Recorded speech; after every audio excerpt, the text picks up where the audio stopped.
Hi everyone. In this short video, one of our affiliate locksmiths is going to show you how he's cutting a new Jeep Gladiator key fob.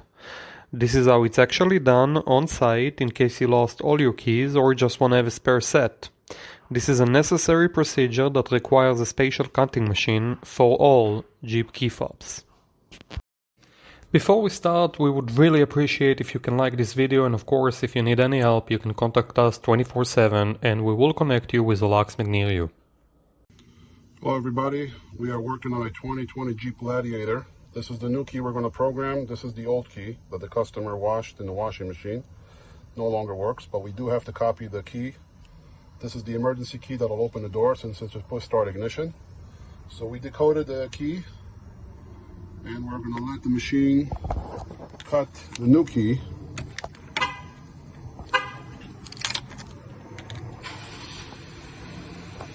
So we're going to let the machine cut it. Once it's done cutting it, we will begin programming it. And I'll just show you a little bit of how the machine starts to cut the key.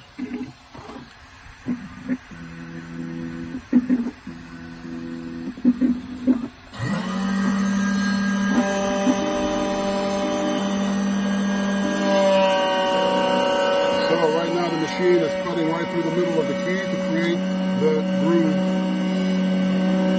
So the ignition, or not the ignition, the door will turn. That's how it's done.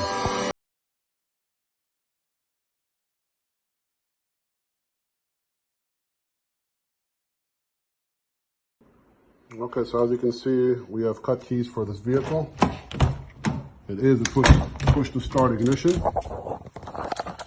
Okay, now this key, the flip key is used for the door in case the battery dies or you're not able to unlock it. And you simply stick it in here and turn the door. But mainly it's just kept inside the key, and that's what the emergency key is used for, the door. 2020 Jeep Wrangler. That's it. I hope you like this video and would really appreciate if you can give us the thumbs up, and thanks a lot for watching.